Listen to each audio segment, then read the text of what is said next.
Hi und herzlich willkommen zu einem neuen Teufel-Tutorial. Ich bin Lisa und heute dreht sich alles um dieses schöne Gerät hier. Wir schauen uns an, wie du deinen Subwoofer richtig an deinen Receiver anschließt. Vorab, so schwer ist das alles gar nicht.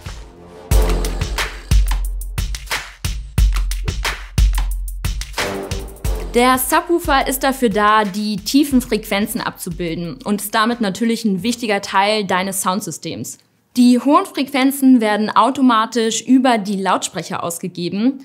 Wenn jetzt aber Grenzfrequenzen unterschritten werden, dann werden die über deinen Subwoofer ausgespielt. Der ist also letztendlich für richtig guten Bass zuständig, was meiner Meinung nach das Wichtigste ist. Um deinen Subwoofer anzuschließen, verbindest du ihn erstmal mit dem Strom. Und dann schnappst du dir das Cinch-Kabel und verbindest den Subwoofer mit deinem Receiver. In 99% der Fälle steht unter dem Anschluss für deinen Subwoofer Sub-Out. Manchmal steht da aber auch sowas wie Subwoofer oder einfach nur Sub. In sehr seltenen Fällen steht da Sub-RCA oder LFE. LFE steht dabei für Low Frequency Effect, was, wenn wir uns an die tiefen Frequenzen zurückerinnern, auch wieder relativ viel Sinn macht. Wichtig für dich zu wissen, es gibt natürlich auch Subwoofer, die über WLAN oder Bluetooth verbunden werden. In dem Fall brauchst du da natürlich kein Cinch-Kabel.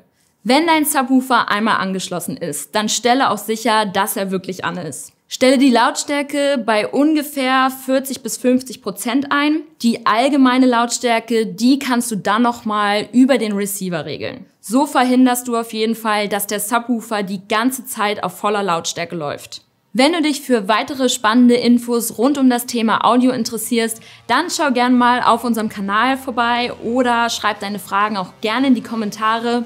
Jetzt wünsche ich dir auf jeden Fall viel Spaß mit deinem Subwoofer. Liebe Grüße an die Nachbarn.